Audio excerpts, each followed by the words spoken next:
Welcome to another episode of The Horrific Podcast. We're two musicians who used to play in a band together and share a passion for scary movies. Each week we pick a different horror movie and dissect it to figure out what it was trying to accomplish, how well it did, and maybe even some larger truths about why people watch horror movies in the first place.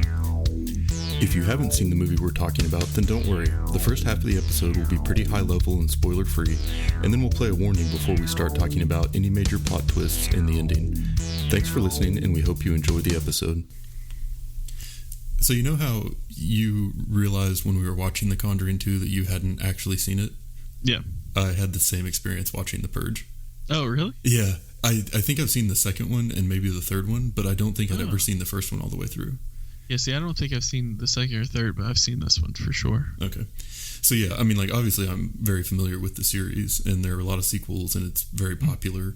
But I guess I just hadn't ever seen all of the first one, or if I did, it was a long time ago, and I've confused it with the others. Yeah. But one thing that surprised me right off the bat was that it's a Blumhouse film. Oh, yeah? Yeah, Blumhouse is the production company that I've recently been paying a lot of attention to because they did Get Out and then Split, and so I saw those like fairly close together, and then I'm like, oh, I like the movies that this company's making, I should pay more attention to them. And then they did Us as well. But in doing some reading about it, they were also involved with Insidious, Happy Death Day, Sinister, Paranormal Activity, and the new Halloween movie, as well as The Purge. So they've been active for a lot longer than I realized, and I'm excited to go back and explore more of the things that they've put out in the meantime. Yeah. That's pretty cool. I didn't realize any of that. Yeah. And then, of course, you know, because Wikipedia makes it so easy, I got down this rabbit trail of like reading about them, and they were talking about how that company's strategy is to like produce films on a small budget and then to give the directors just like super amounts of creative freedom with it. So they just pick people that they think are creative and interesting and give them money to go make like whatever movie they want to make. Mm-hmm. And I think that that's so cool. You know, we've talked before about how it's cool, like when you have somebody that has an idea and they just go make it happen with whatever resources they can scrap together. But I think that that's where you get a lot of new ideas on the scene and a lot of creativity and a lot of movies that aren't just remakes of things that we've already seen a bunch of times. So I really appreciate them as a company. Yeah, that's I mean, at least they let them have that freedom. Like, yeah. I feel like that would probably be, I don't know this for sure, but you would just think that'd be a nightmare to have some producer just like down your neck, you know? Yeah. So anyway, I think that's really neat. Like I said, I'm excited to go back and explore some more of like the lesser known things that they've put out, just to see kind of what's there. But also we'll definitely keep an eye on things that they're doing in the future as well. But we're not here to talk about Blumhouse Productions. No. We're here to talk about The Purge. So I'm going to introduce it and then we'll get going. In 2013, Universal Pictures released The Purge, a film written and directed by James DeMonaco and starring Ethan Hawke and Lena Headey. The story takes place in a future version of the United States where crime and unemployment are at all-time lows, but each year there is one night during which all crime becomes legal for 12 hours. This movie was made on a budget of $3 million and brought in over $89 million at the box office. It can currently be rented for streaming on Amazon Prime Video. Very nice. So they made bank on this movie. Yeah. Made a ton of money. Yeah. Pure profit. Hey, maybe that's Blumhouse. They know what they're doing. Yeah. I just thought it was kind of funny that given the theme, the underlying themes of the movie, that it generated so much cash. Yeah. That's really cool. But yeah, anyway. So, I got a couple facts on this thing. Excellent. So, there's like a incident that kind of inspired this movie, I guess. And a lot of people have kind of talked about it. Or it's like kind of been talked about a little bit, but it involves like road rage, basically. So, the director, James, had a road rage kind of incident that kind of sparked this idea. So basically him and his wife were driving down the road, I think it was like highway or something, and they almost got hit by a drunk driver. Oh, wow. Like he was like really close, and after that happened, like both of the drivers got out, and like the drunk driver had like no remorse for what happened and was like being kind of a dick about it, and they ended up fighting. Oh, wow. Director and the drunk guy, and basically like his wife, who I guess apparently is generally pretty nice lady, she was just like, I wish we had like one free quick kill, basically, like like one kill that could, and so that kind of sparked the whole idea, I guess, for the Purge, or helped spark the idea for the Purge. Yeah. So like getting at least one day where you could kill, or at least one person. So I guess the writer had been doing a lot, or he had a lot of interest in the Charles Manson murder. Oh, okay. And so he based like the female characters off of her, or off the female killers from the Manson murders. So like there's that kind of tie together. That's why they're wearing those kind of 70s style dresses, and hair's kind of longer, and all that going on. So it was kind of definitely influenced by that. Yeah. Okay, so here's something I thought was definitely kind of interesting. So I guess at one time there was an actual purge that happened a long time ago. I'm going to read this to you so you can kind of say. Let's see, it says here, it's possible that you've never heard of Saturnalia. Saturnalia. So it's a pagan celebration that was clearly an inspiration for the series. In short, Saturnalia was a festival of lawlessness that made all criminal acts, including murder, legal for exactly 1 week. Much like in the film, citizens prepared for the festival all year long, and it was promoted as a positive celebration that came about in order to instill a deeper respect for authority, meaning police, government, and other individuals in possession of power. The idea was simple: people will respect the law more once they see what happens when the law is not enforced. Wow. A full week? Yeah. That's absurd. Lawlessness. That's crazy. So another thing too is gingerbread cookies were somehow wrapped up in the mix of murder and mayhem brought forth during the pagan week of lawlessness. Many documents proclaim that the cookies were symbolic of each village. Basically what they would do is they would like point like a village king or something like that, and that's basically who they would kill. And so I think that's what it's saying here with the gingerbread cookies, like it's to represent them, and they would kill them.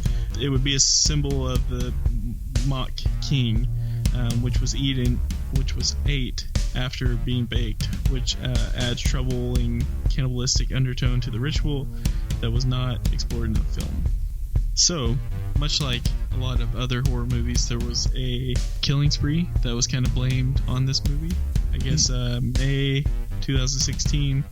This is kind of about, I think, another Purge movie, but I couldn't really tell for sure. A teenager shot and robbed several people in Indianapolis, resulting in the death of 3 people, with witnesses claim that the man said he was purging to describe his crimes.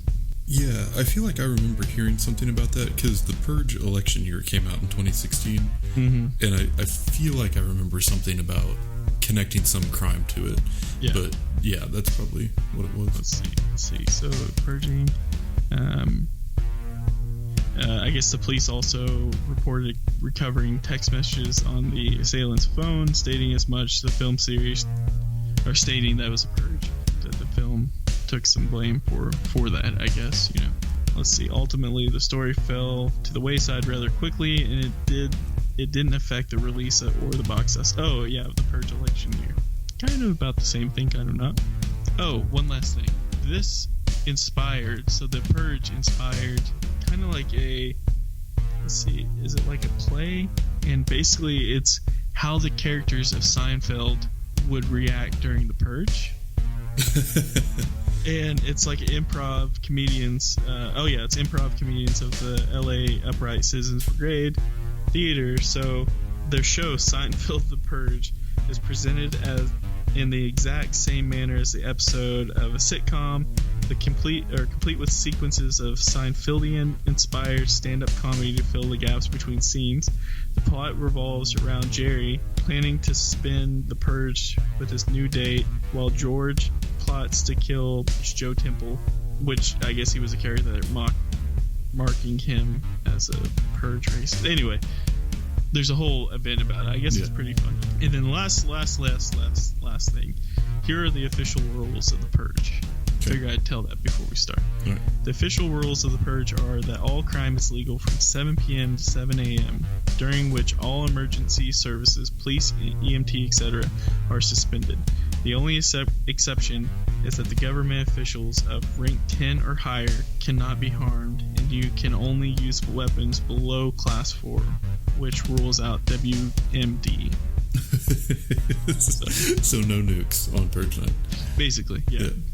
Also, you can't kill politicians. I know. So, we normally start off talking about what were the people who made the movie trying to do and how well did they do it. And we talked a lot in our Eden Lake episode about how sometimes with horror movies, they're trying to be scary to support a larger message. And I think this movie was like very in-your-face, transparent social commentary. Yeah. And it wasn't so much like we're going to get you terrified and then at the end we'll lift the curtain and you'll see what we were really getting at. It was more just upfront and super obvious from the beginning. And I think that it was very effective, but maybe a little bit less so because I already knew the premise ahead of time. Like, I really wish that I could go back and watch this movie in theaters with no prior knowledge of it. Like, I think a lot of the setup and the way that they did things in the beginning would have been a lot more effective. Yeah, I mean, I could definitely see that. I think I don't know if it's because I'd seen this before or not. I think it just ended up having way too many questions I had too many questions. Mm-hmm. Sat down, basically saying to myself, like, this is just a movie. Like, calm down. Kind of. Yeah, because they show like that America 2022 unemployment is at 1%, violence barely exists, and then it goes and just shows all this found footage of people really brutally murdering each other. Mm-hmm. But it has this really peaceful orchestra music in the background. Right. And you're just like, what the hell is happening? But because I could see it being a lot more like intriguing or like inspiring you to try and figure out what's going on or to make sense of it in that first 30 minutes or so of the movie if you didn't already know the premise. But already knowing it, there was like no subtlety or no mystery to it. Mm-hmm. So it was just like, okay, come on, let's get to the action here. But But that said, I do think it's definitely an interesting premise. Like, take all the rules away and what do people become? And I thought that the filming, acting, and sound were all pretty good, but not like super remarkable. Like, I think that it just the message or the idea of the story was the main thing that this movie was trying to push across, and that was the strength of the movie. Mm-hmm. Execution sometimes supported that well, and sometimes not quite as much. Yeah, I think it was. It almost had the feeling of a found footage style movie for me. I'm not sure why. I just kind of got that feeling from it. There were definitely parts, and there was a lot of like the looking at things through security cameras. Yeah, and then there was that like the son had that little remote control baby camera thing. Right. Yeah. Which was weird, but it was also a really good excuse to be able to set up some really cool shots from a filming perspective. Mm-hmm. And so that was one thing that I liked a lot about how the movie was put together, is that you have like the normal filming, but then you also have sort of that from the perspective of the remote control camera, and then you're seeing all of the security camera feeds, and it was just neat the way that they blended all of that together, and I thought that kept it interesting. Mm-hmm. Yeah, I mean, I think it's definitely an interesting idea. I think one thing I'm not a fan of, which it kind of talks about at the beginning, is it says in 2022, and it almost seems like that's too soon, like that's in the future. Yeah. But it's even for when this movie came out, like it's still too soon. Right. Like it's almost, because it seemed like with the acting, like with the neighbors and everything had like a dystopian kind of feel to it. Like they were all fake happy. Yeah.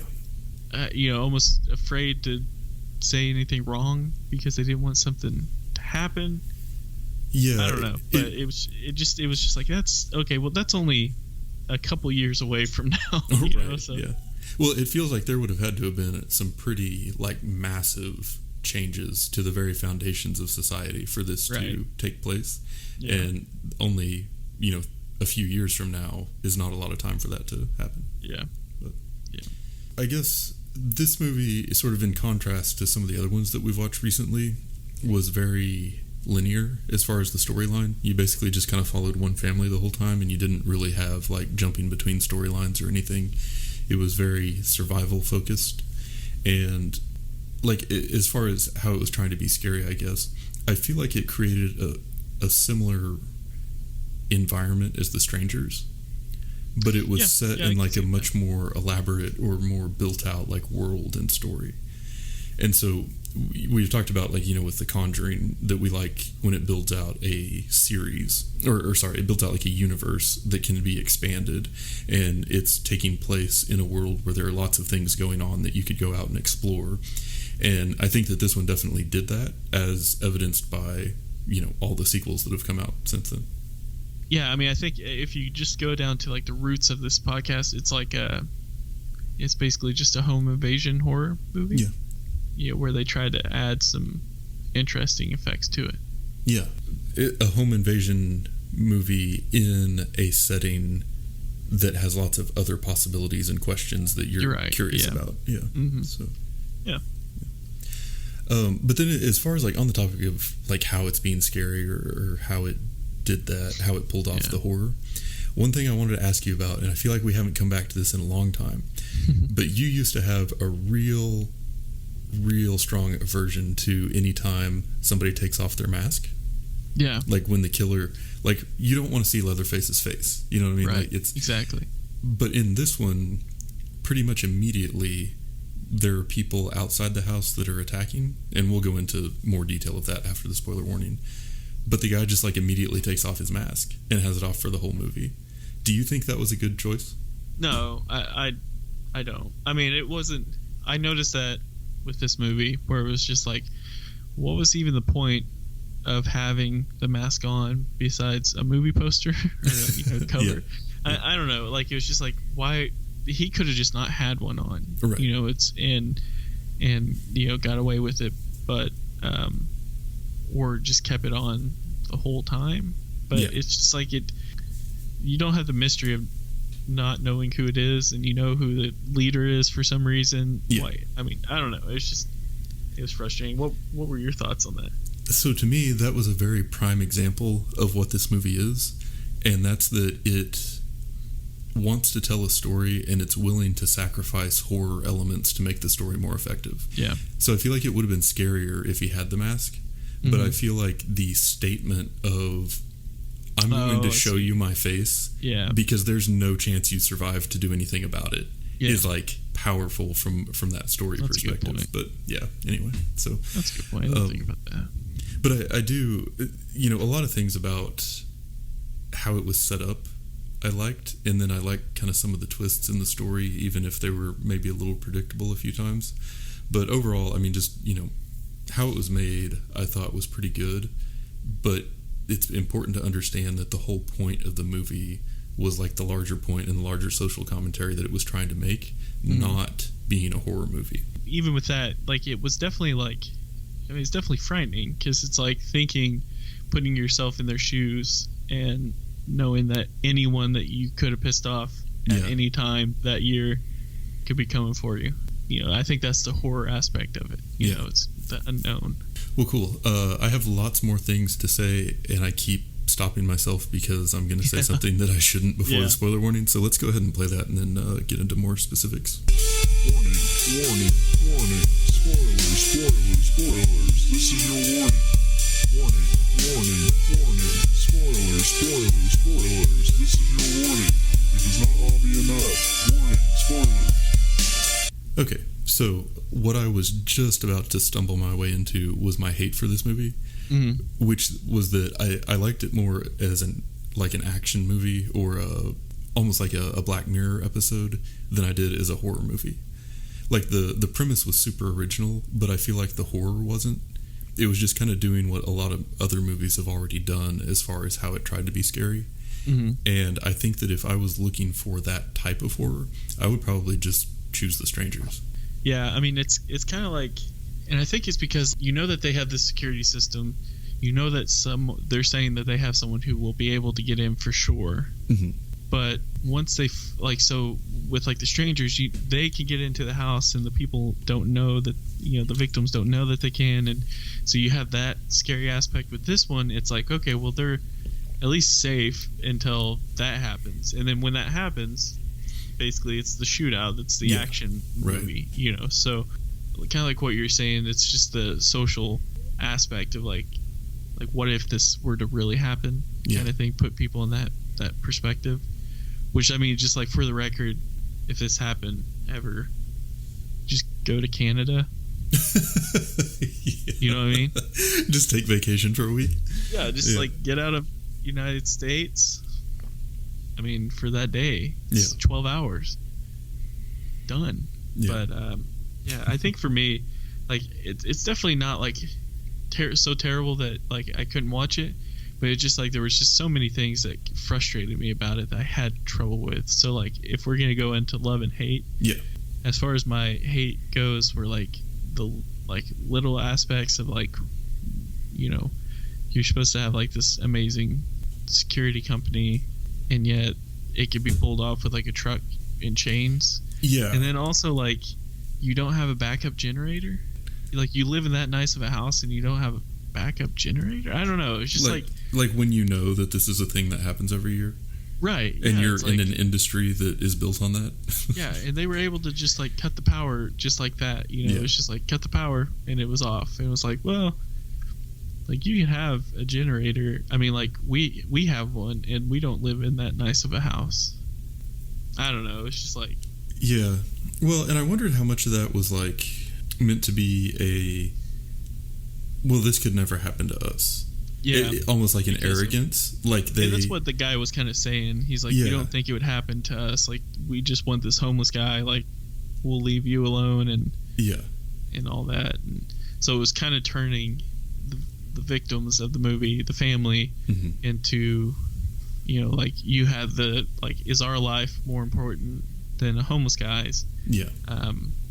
So kind of like what you're saying with like the whole social commentary of it, but it's like if I don't know. And then like also like the boy, that character, whatever his name was, like just pissed me off the whole movie. The son? Yeah. Charlie. Like both of them, both kids. Like you had like him, he was a little bitch about it, and then like the daughter was just like the typical like shitty daughter, like the angry like, teenage daughter. Yeah, I mean it was almost like it was Leave It to Beaver kind of like acting where the dad was like no and what I say goes, but the mom was like kind of skeptical, but then like it was mixed in with a bad teenage daughter and a son who's like super curious, and like he has the good heart but he lets the guy in, which is whatever, and then he leads the guy to the hiding hole, and then his sister gets almost killed by the homeless guy. I don't know. It was just like, boy, like you're striking out here left and right. And the whole time the dad's like worried about the kids. Yeah. But it's just like, well, they kind of caused it. So, well, yeah. That's what happened. Yeah. And like I mentioned before, I think the social commentary is what the movie was a vehicle for the social commentary. And because of that, some of the other stuff maybe didn't get pulled off quite so well or built out. Yeah, because I think what my love for it is I do enjoy it. Like I like the idea of the movie. Like I thought it was interesting.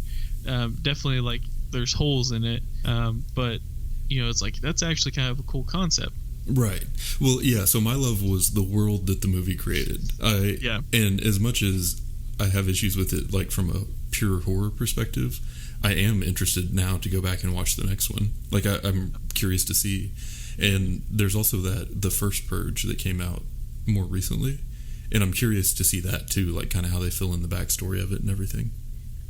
Yeah. But I guess talking about specific scenes, there were a lot that were frustrating, and you've kind of touched on several of those already. But one thing I liked was toward the beginning when there's all the scenes where they're just like casually talking about violent murder. Like, those are things that don't get brought up in polite society, and like neighbors don't talk about that type of thing in nice neighborhoods. But then, there's the scene where they're just at dinner talking about how the meal is low carb, and the son is wearing a smartwatch, and they're celebrating the husband's sales success. And it's just so like excessively white and middle class, but they're also talking about this like giant night of murder that's about to start. And it was so casual compared to everything else that was going on. I thought that was really interesting. I mean, that's what I was kind of like getting at with, like, it was almost like a Leave It to Beaver, where like it's like, Dad has good news. Can we finally? And then he announces his news, and his news is like, I sold the most whatever, but he doesn't get anything. Like, he doesn't announce if he got anything for it. Right. But it was just crazy how that stuff, like, it was almost like it was like something that the parents had accepted. That it was like, and we just gotta make it through, and we gotta start, whatever. And then the kids were the one that were like, they were skeptical of, I don't know, they were kind of scared, I guess, that would happen. Like I said before, a lot of it felt more like action than real horror. But one scene I liked a lot was when Charlie is watching the gang in the yard on the security cameras, like while they're waiting for the truck to show up. And it's just kind of jumping back and forth between scenes of them being really creepy out there. Yeah. And the anticipation of that I liked a lot. That reminded me a lot of, with strangers, or even with us when they first see the family out in the yard. And you're like, someone dangerous with bad intentions is there. And they're just not even in a hurry about it. They're just hanging out, just waiting, because there's no question in their minds that they're about to do exactly what they want to do. Yeah, that it's definitely like eerie or like creepy, I guess. That definitely pulled off like the horror aspect of it. Another scene I had a question for you about, and I took it one way and Sarah took it another way, and then I thought that made it means that it would be a good discussion topic. So the family is at home the night of the purge. They turn on the security system and put the house on lockdown. And then the daughter's boyfriend has hidden himself away inside the house. Yeah. And then he shows up and wants to hang out with her that night. But he also says he's going to talk to her dad about their relationship, because I guess the dad hadn't approved or something. And so then he goes to talk to the dad and pulls out a gun and tries to shoot him. Yeah. And I just assumed that it was out of like malice, for like they didn't belong in the neighborhood, or he had made all of his money off of the other families, or he'd sold all these security systems that he admittedly knew weren't that great. And so it was just like sort of this pent up anger because of that, whereas Sarah took it to be more like, well, he just thinks if he kills the dad, nobody will get in the way of him banging the daughter. Yeah. So which way did you lean on that? Yeah, that was the way, Sarah's way. Okay. Like, that's what I just thought. Now, I mean, that's for sure the case with the ending, like with the neighbors. But I guess I didn't pick up anything other than like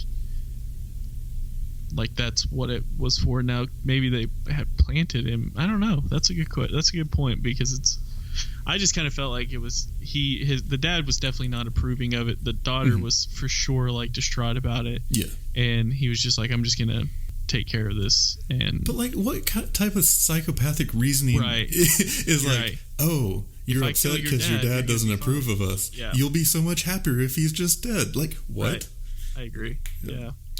But those are I don't know. That's a part of the loophole, I guess, of the. Yeah. So anyway, did you have any more scenes, or can we get to the ending? Well, let's get to the ending, because I think my favorite scene is the ending, like leading up to that. Okay, cool. Yeah. So the main thing is, so you've got this group of people that have chased a homeless guy to the house. The son has let the homeless guy inside. The group outside has been hunting him down and says that they can either turn him over or they're going to break in and kill everybody else too. They don't let the guy out because he got away and is hiding, and then they all get in and the whole family is about to get like executed, and then the neighbors show up and save them. But then it turns out that they just killed the attackers so that they could kill the family themselves, and they have this pent up hatred because the dad made so much money selling them security systems and then moved into the same neighborhood, and they felt like that was like flaunting what he'd made off of them. Mm-hmm. And then the guy that the son let in, the homeless guy, shows up and saves them and is basically tells the mom, who I keep calling Cersei in my notes, even though her name is Lena Headey, mm-hmm. and he says, it's your decision, and she says, let them go. And then they survive till the next morning, and she tells them all to get the hell out of her house. Yeah.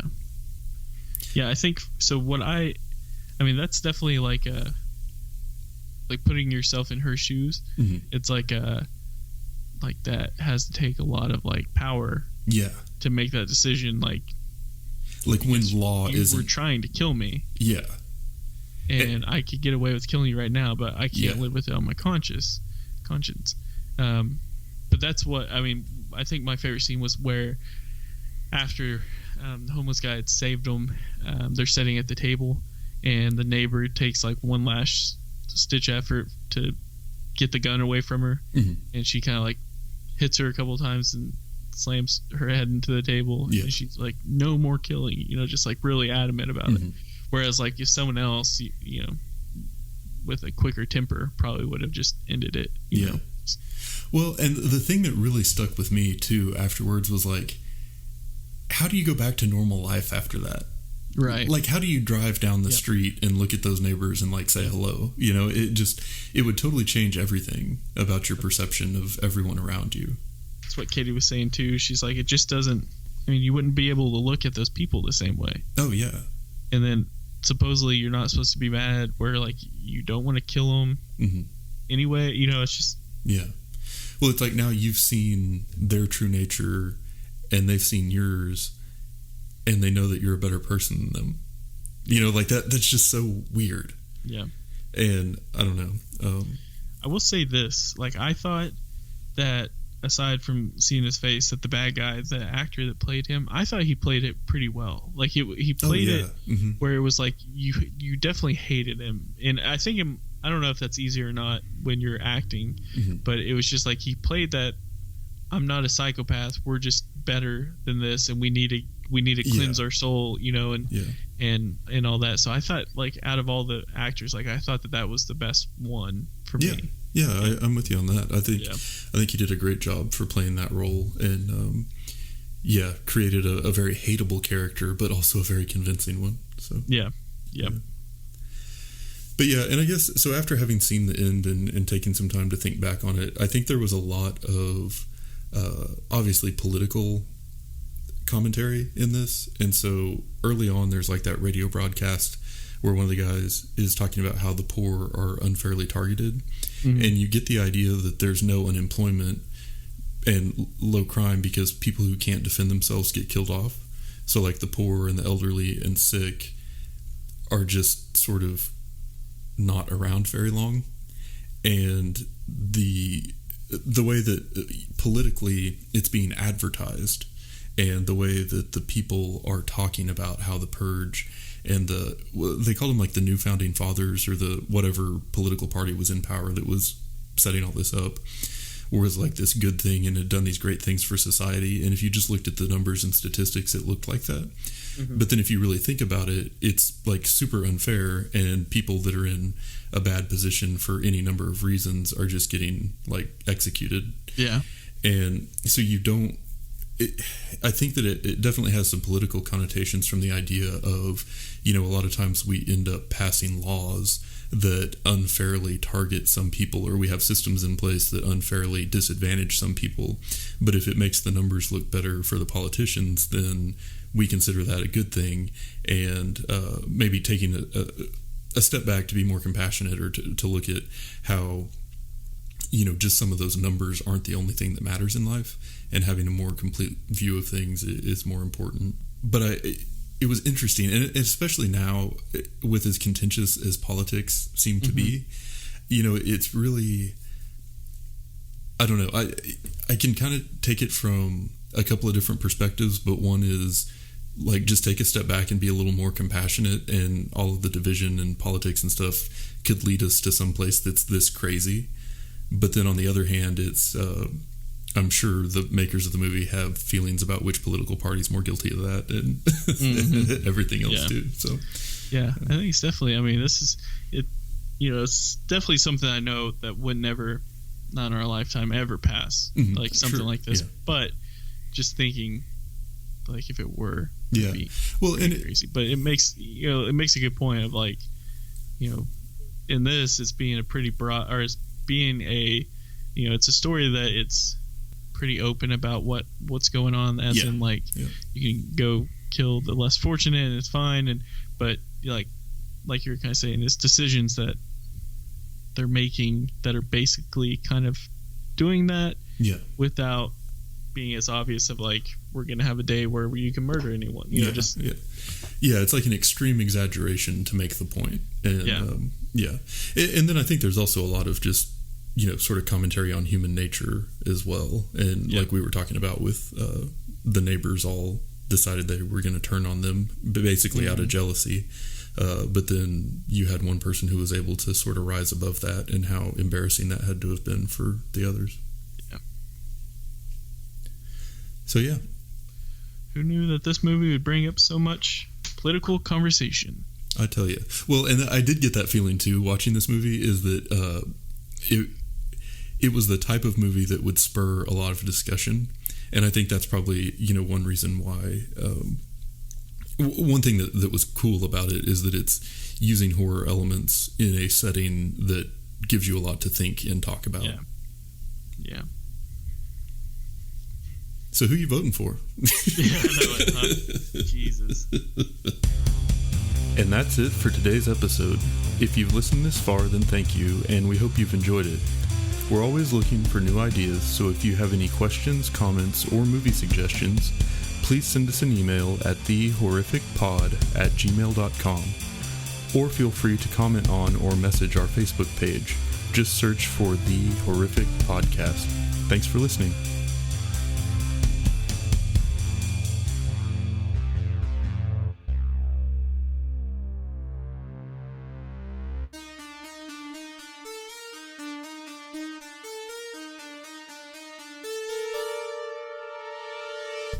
But also, there's carbs in wine. Red wine has very little. There's still carbs. Yeah. So it's like, it's not no carb. Nothing's no carb. But yeah, no, it's like you're eating a no carb dinner, but you're drinking wine. Heck yeah. Anyway, that's how I live.